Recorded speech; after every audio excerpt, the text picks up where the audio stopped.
X Men Origins Wolverine is the fourth X Men movie from Fox, and it got a lot of negative reviews. Didn't make much money.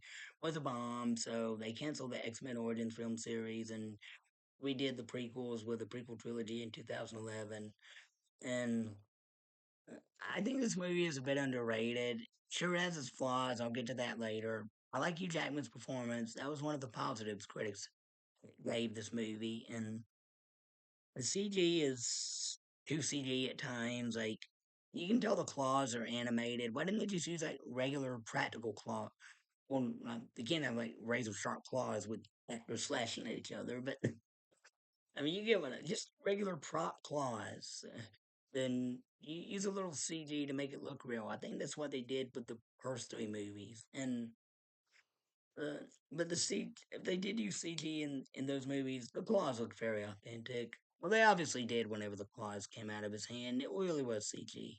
But they look more authentic in the first three movies. Here, they just look totally animated.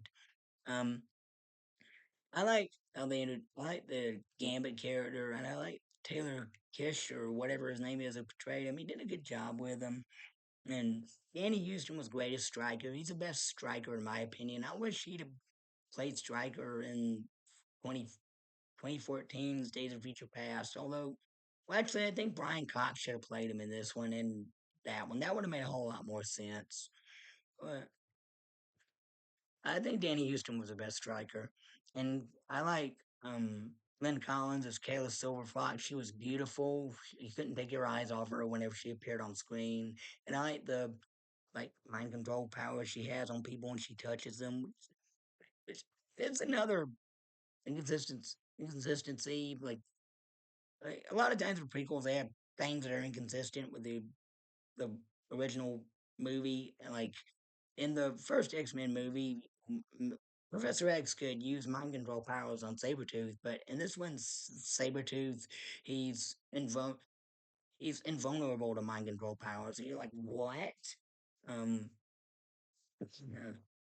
and we don't see how Victor becomes Sabretooth with like in the half animal form we see in the first movie, which is another.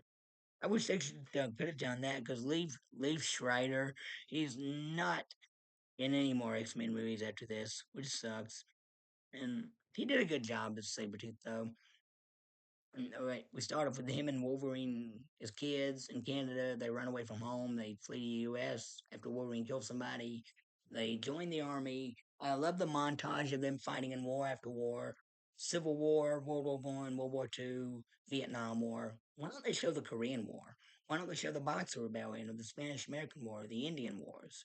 None of those wars are shown in there. I guess they, with the time, with the budget, and they had, it would have been more expensive to buy costumes from every timeline era, like, and hire more extras for the fights. But, like, but it would have been interesting to see like Wolverine looking at Victor disgusted, like during one of the Indian Wars with Victor being involved in a raid on a camp where they have to kill every tribesman. Wolverine just shooting the warriors, but Victor also shooting the women and the children, and Wolverine looking at him like he's disgusted.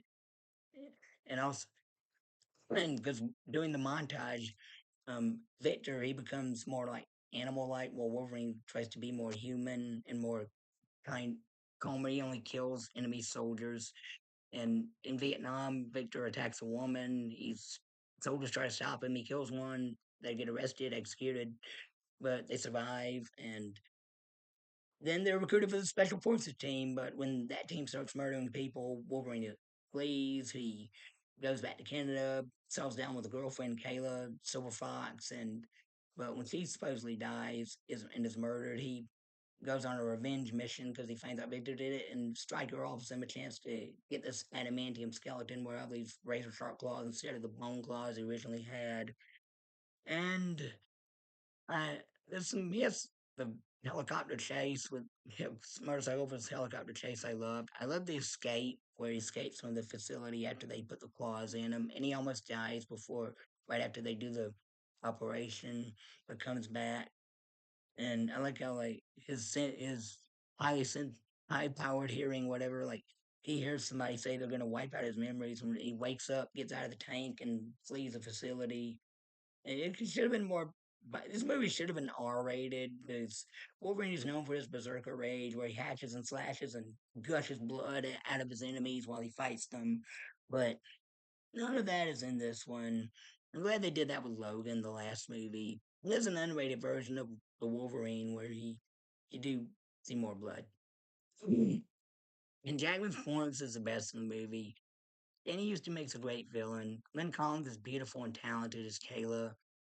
Liv Schrader makes a good secondary villain. Well, at the end, he seems like something happens that makes him an anti-hero. I'm not gonna spoil what that is, but it's just a plot twist that you kind of saw coming. And uh, Cyclops is in this as a teenager, which is also an inconsistency because he's not in the prequels. He meets up with the X-Men differently, and Patrick Stewart has a cameo at the end when some of the kids, other mutants, escape from this facility, and it's Charles Xavier, but he's like a CG, digitally de-aged to look younger Charles Xavier, but he's walking and he can hear thoughts. When Days of Future Past, it shows him making this serum where he can walk, but uh, it turns off his ability to telepathically talk to people. So why is he able to do that in this one? Maybe improve the drug. I don't know. Well, I think the prequels ignored this one.